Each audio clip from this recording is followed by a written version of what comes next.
Um, we are in the middle of second week of a sermon series where I'm trying to look at Jesus and how he dealt with the different difficulties and problems that face all of us. It's kind of a problem-solving sermon series. And last week we looked at how Jesus dealt with opposition and how he managed that, and how he dealt with the idea that God wasn't always going to fix things right off. You know, sometimes you had to go through a hard stretch, and we talked about that last week. I want to talk about that again today, and about how to use your one and only life, and what's the best use of your one and only life.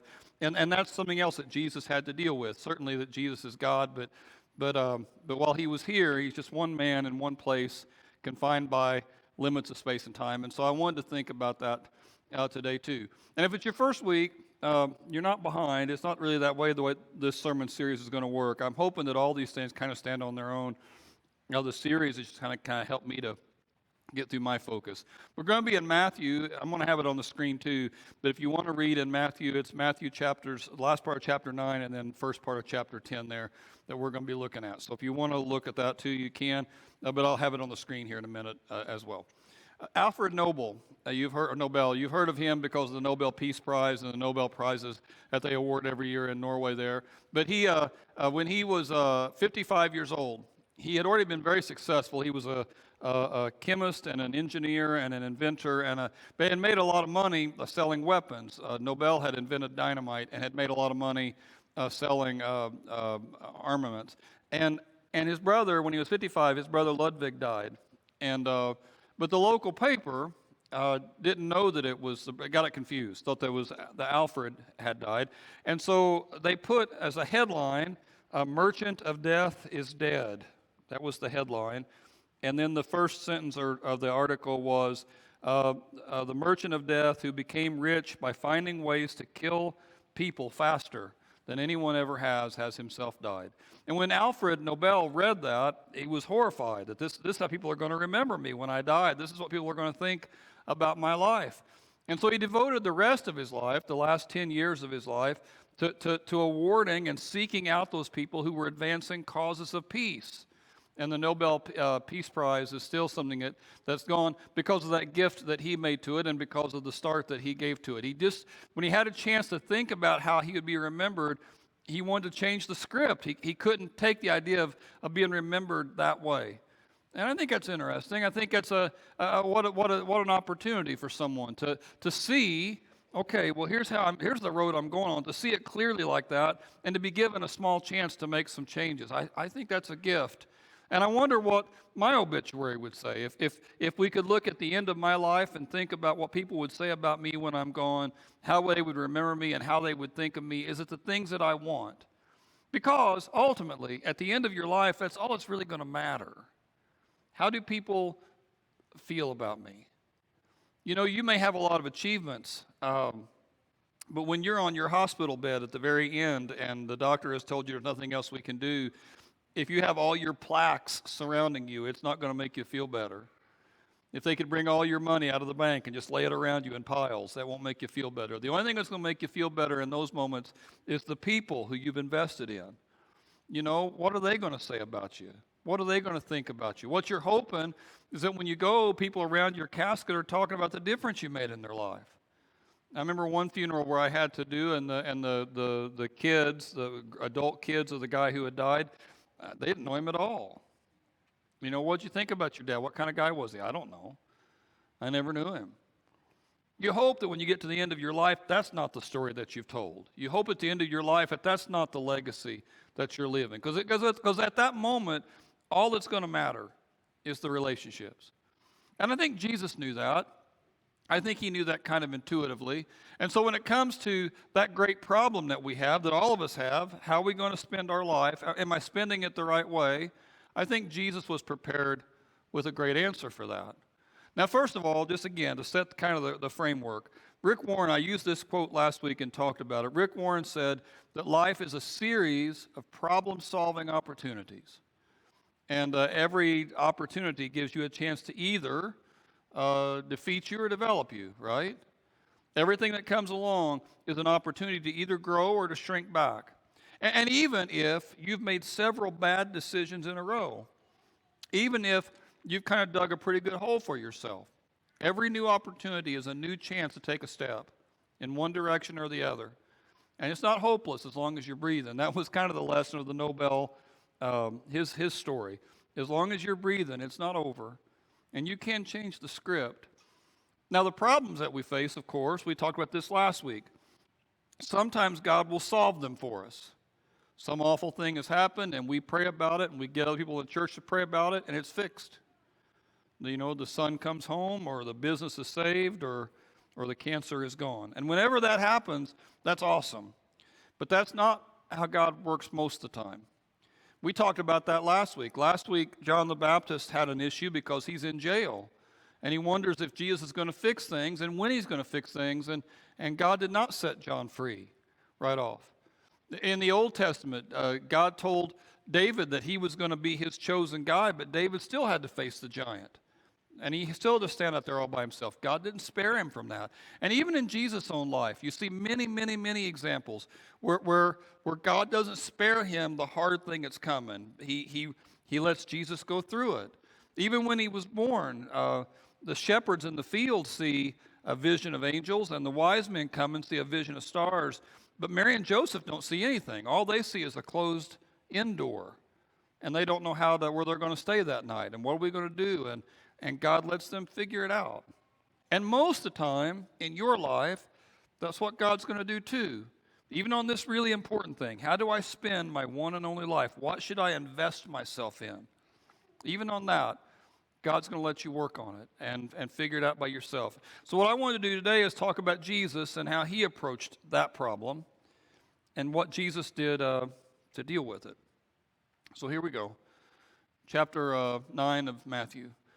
Jesus went through the towns and the villages, and he was teaching in the synagogues. He's proclaiming the good news of the kingdom, and he's healing every disease and sickness. Now, Josephus, who's a historian who wrote about the same time, it's not in the Bible, he wrote outside the Bible, he said that Galilee at this time had several cities that were over 15,000 people. So Jesus is going through that region, and he's preaching and he's teaching, but there's just so many people. And he can't get to all of them. There's just no way he can. He's doing the best he can, but he's still just one guy, and he can't get to them. It says when he saw the crowds, he had compassion on them because they were harassed and helpless like sheep without a shepherd. And a lot of these words deserve a little more comment, so bear with me. That first word of compassion is a Greek word, spilaktomai, and I can't say it correctly, but the idea is a terror of the guts. It's a really, really evocative word. In modern English, it might be heartbroken, or I was all torn up inside. You know, it just crushed me inside. It's that kind of deal. Like your insides are being rended. And when Jesus saw the crowd, he just brokenhearted about it. It just affects him, right? So that's a big difference between Jesus and me, and probably a big difference between Jesus and some of you. When I see the crowds, I see something in my way. If I'm at a concert or a ball game or a work trip or traffic and there's crowds, well, they're in my way. There's things I need to do and they're messing that up. And Jesus didn't see people that way. I think that's interesting. He saw the people and his heart broke for them. Why? Because they were harassed and helpless. So the lesson of this verse here is that most people that you run across are carrying a big load and they don't know what to do about it. Most people that you run across are carrying something pretty heavy and they don't know what to do. And you know this is probably true because so many of you are carrying something heavy and don't know what to do about it, right? So it's likely that you're not the only one. It's likely that other people you run. And when Jesus saw that, and there's all these crowds and they're all carrying all this stuff and they can't do anything about it, it just broke him up inside. We've got to do something, is his thinking. We've got to fix this. We've got to help these people, which again is not what I think when I see a big line at the concession stand or a big line at Walmart. I don't think that way. I think about how they're in my way. And Jesus didn't do that. He said they're like sheep without a shepherd. Shepherd is always an evocative thing in the Old Testament. David and Moses were shepherds. Abraham and Isaac and Jacob were all shepherds. God frequently used shepherds as his people to do something. for things. And he uses that imagery in some of the famous Psalms. The Lord is my shepherd, I shall not want. He makes me lie down in green pastures. And that God has a heart for us like a shepherd does. Now, a rancher gets behind all the animals and drives them forward with whips and stuff, but a shepherd goes first, and he guides the people, and he takes care of them. And so Jesus has that shepherd's heart for the people. He looks at them, and they need somebody. Sometimes we've sterilized the word just a little bit. The Latin word for shepherd is pastor, which we made as an English word, pastor. And so the minister might be called the pastor. You might call me Pastor Jeff or something like that. That might be something people would use. And so it kind of takes the burden off, right? Well, that's your job. You're a shepherd. I'm not one. You're a pastor, not me. But that's not really what Jesus is talking about here. He's saying these people need shepherds right now. They need somebody right now to come in and be part of that. And then he turns it on them immediately. So it says to the disciples, the harvest is plentiful, but the workers are few. We'd ask God to send more people. We can't just wait for professionals to take care of this. It needs more help. It needs more help right now. Sometimes in Christian church, we resist that language of a pastor, like that being my title. We wouldn't say, don't call me a pastor, because the elders are the pastors. The elders are the shepherds. And there's some truth to that too. But again, that same temptation. Yeah, that's their job. It's not my job. That's what they do. That's not what I do. And I do agree that if I'm a professional pastor, then I should be working harder at it than most. And I do agree that if a person claims to be an elder, they should be leading the charge on this thing. I don't disagree with any of that. That's certainly true. But what's Jesus saying here? We need more people. We need them right now. People who will see the crowd like I see the crowd. People whose hearts will break for the crowd like my heart breaks for the crowd. People who will reach out to the harassed and helpless and give them a hand. And so he says, we need to pray about this right now. So we're going to pray about it right now. We're going to take like 30 seconds here in a second, and we're going to pray about it right now. I should mention the danger of asking God to send someone is that he might send you. So you have freedom, if you don't want to pray this right now, to keep your eyes open, to just think in your head, watermelon, watermelon, watermelon, or like puppies or snakes or whatever it is that would distract you. Just think about that for a second, and then you can come back. It'll be very fast. But for those of you who are willing, let's pray about that quickly. Pray with me. Dear Lord God, I pray right now that you send workers into the harvest field. There's so many people who are harassed and helpless. We've got to do something, God. Send people. Send somebody. In Jesus' name, amen. Okay, y'all come back. If you did take a break there, everybody come back. I want to think about this here as best we can. The problem is we live in a community full of harassed and helpless people. The problem is we don't have enough people to get it done. Now, you could approach this kind of simplistically and say, okay, well, what we got to do then is that we got to appoint 6 people to go or 10 people or 25 people, or we got to do some training, or we got to do something like that. You might think that the solution here is obvious. Here's what we got to do. And we've tried some of those things, and we believe them. We do small groups and classes and ministry teams and even softball teams. And we try in all those things to encourage people to lean on one another, to take care of each other, to pray for one another. And all those things are valuable. They are, but there's still so many more people. And there's not really a program. Sometimes the reason why we do a program of any sort at all is so I can assign this to someone or assign it to a certain day of the week, and then I don't have to think about it any other time. And I don't think it's how Jesus approached this. I think his heart was breaking. I think he knew that for it to really work out, everybody has to have this kind of heart. Everybody's got to start seeing this as something that's important. It's all about relationships. Now, when you go to work, that's not on your job description. When you were hired at your work, they didn't put down, hey, it's all about relationships. You right? I mean, they didn't. And when you're at work, you've got to work hard. You've got to produce whatever it is you produce. And I'm sure there's quotas and people watching you to keep you accountable. And you've got to do all those things. And that's great. But as a Christian, you're at work for those people. You're there to love on them and lift them up and take care of them. You might be the only light they get to see. You may have a knucklehead for a neighbor, and they're just such a pain, and they're so loud, and they're messy, or they're not nice. Maybe they let all their leaves and blow over into your yard. You got a whole yard full of walnuts because of some ungrateful neighbor beside you, and that's an awful thing, and that's a pain, and that's miserable. And if that's happening to you, you may even they're kind of an enemy of yours. But why does Jesus want us to love our enemies? Because you may be the only light they get to see. And it's not just that you're in the neighborhood to pass time. You're there to be there for him. You're there to be there for him, whether you're on the soccer team or whether you're on the road crew or whether you're in the army. You're there for him. You're always there for him. It's all about the relationships. And we need more people to step up and take that seriously. I think about the ones who did that for me. When I was just a freshman in high school, an older guy named Douglas kind of took me under his wing, first of all at 4-H. We became friends in 4-H. And he was showing me how to do different things with the animals and helping me there. And he invites me to go to camp with him. And I really wasn't even that serious about church. But he invited me to go to camp with him. And sure, I'll go to camp. That sounds fun. And the first day, I was wondering what I'd signed up for. I was ready to leave the first day.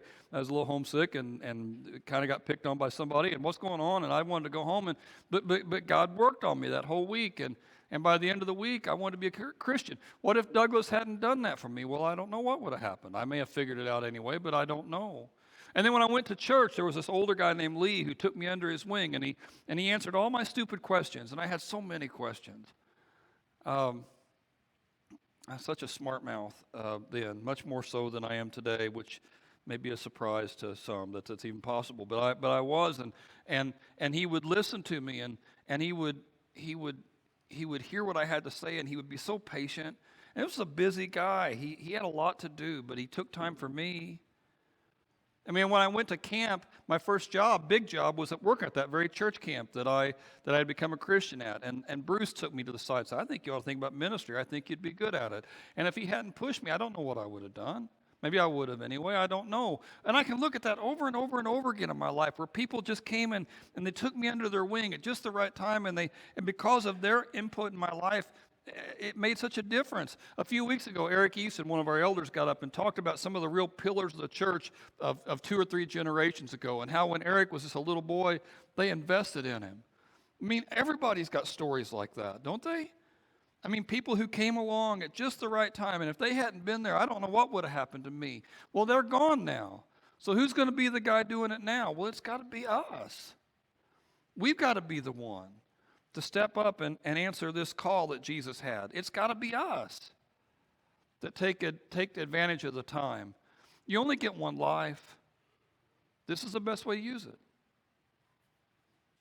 Now, if you're in your Bible and you're reading along and you followed me there, Matthew 9, the very last paragraph there is about the stuff we just read. Matthew 10, the very next chapter, he grabs the disciples and says, okay, let's go do it. And he tells them to go out there. And he gives them lots of advice as they go out there. And I wanted to focus on some of the advice he gave them because some of that relates to us too. First thing, give it away freely. You know, it was given to you free. You give it away freely. Don't feel like you've got they don't owe you anything. They may not appreciate it. They may not thank you over and over again. Sometimes you'll help somebody and serve them and do some nice thing for them, and they won't even say thank you, let alone pay it back. But don't worry about that. You just give it away freely. He says, as you go in Matthew 10, proclaim the kingdom of God has come near. So go heal the sick and raise the dead and cleanse those who have leprosy and drive out demons. You've received it freely. Give it away freely. Don't expect anything back. Sometimes you'll be treated like a servant. If you start being kind to people, sometimes people will take advantage. And that's okay. It really is. Because Christ served you first.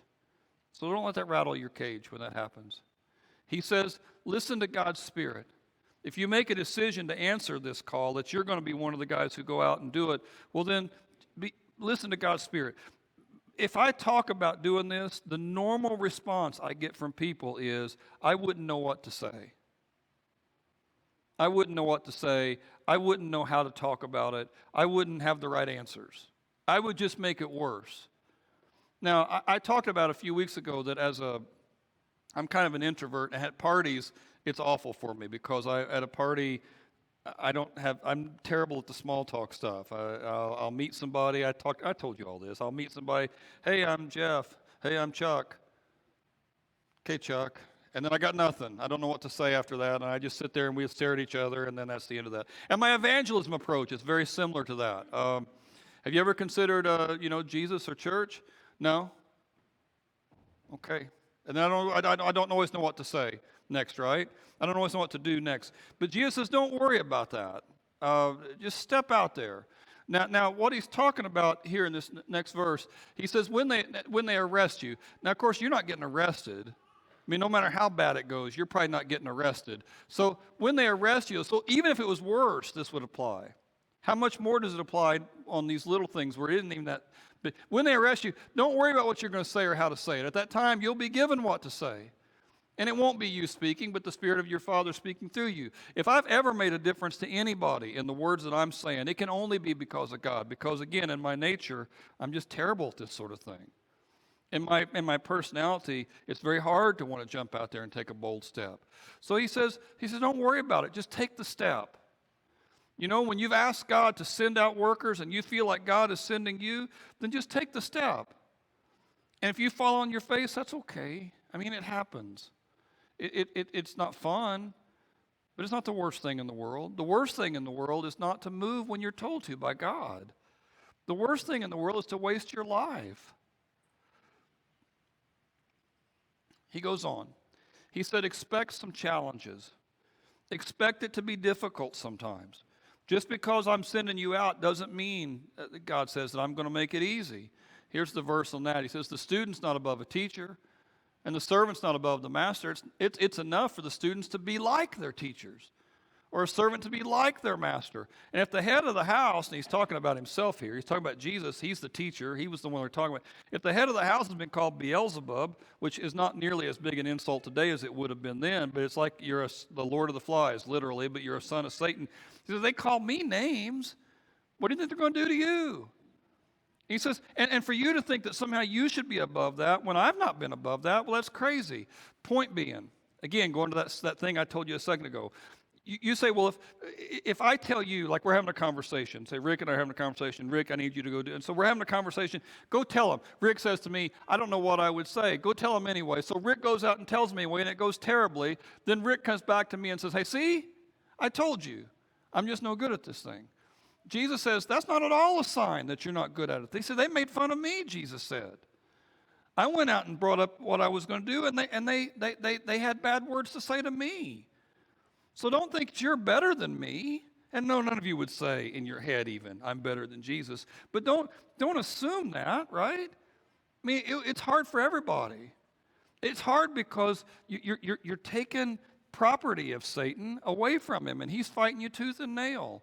It's hard because people, even though they're harassed and helpless, they all think they're on the right track, and they don't quickly warm up to other people's opinions. And so it's okay.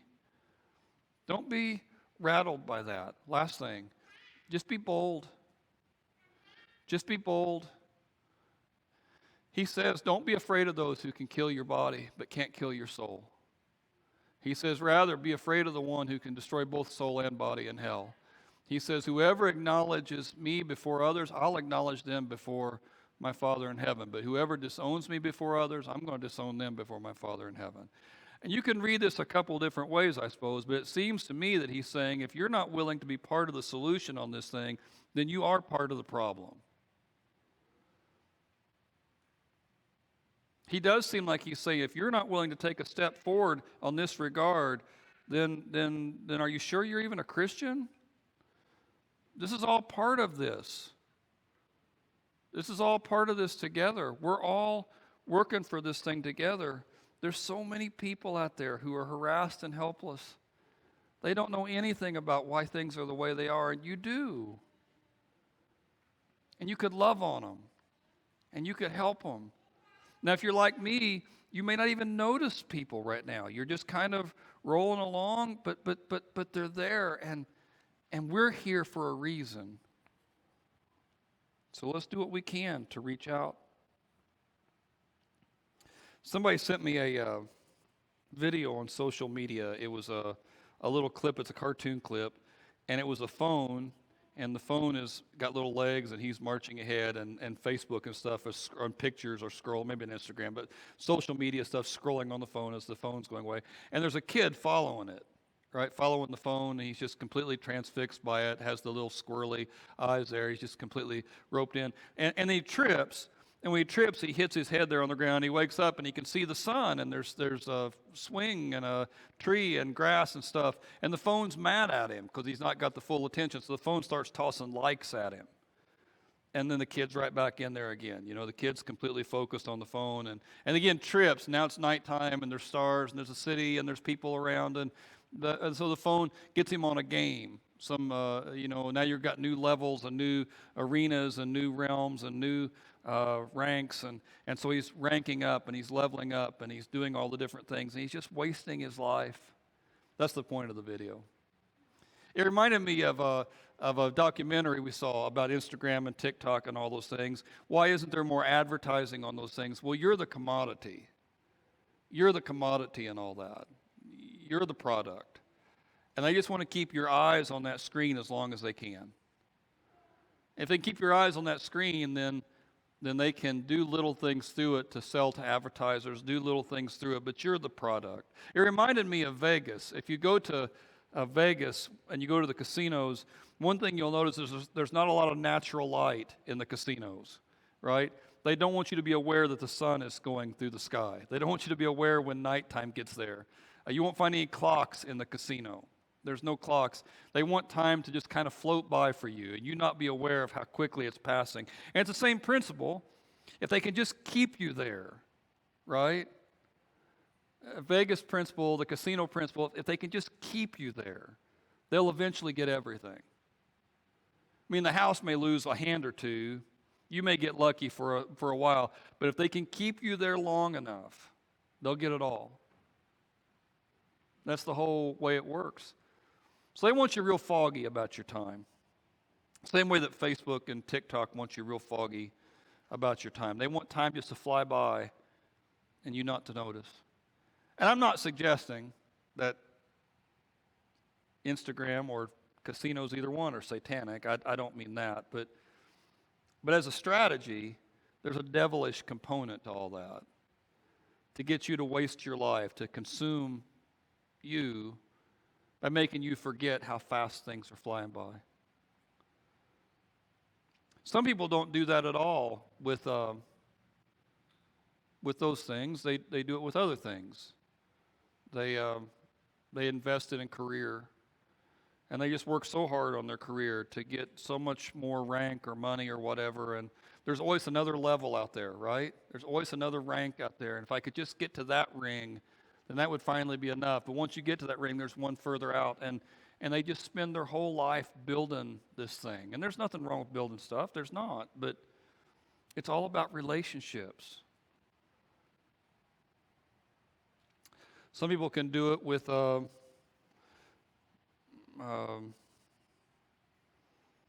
addiction. Can lose 10 years of their life, 20 years of their life.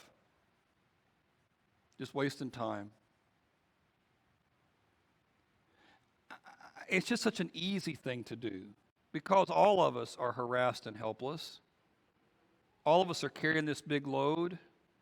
There's such a temptation to think, well, I could just escape for a minute, right? And do this other thing, and then I'll come right back. But the escape doesn't rejuvenate us. Not like we think it would. You go to vacation and you come back more tired than when you left. You sit down to watch some television. I'm going to veg out. No one ever gets up after 4 hours of television and says, wow, that worked. I'm really better now. I feel so much better. You think about that this afternoon about 5 after your first 4 hours of football, and you remember that I said that. It's not enough. The stuff that's really going to feed your soul, right, is to grab somebody and help them along. To find somebody who's further down the path than you are and help them along. And I want to pray about that again. Same way I prayed about it earlier, you don't have to do it. If you say, I'm not interested, it's not for me, I'm not going to do it. There's no pressure. Just don't pray with me. Think about something else. Put your mind somewhere else, you know.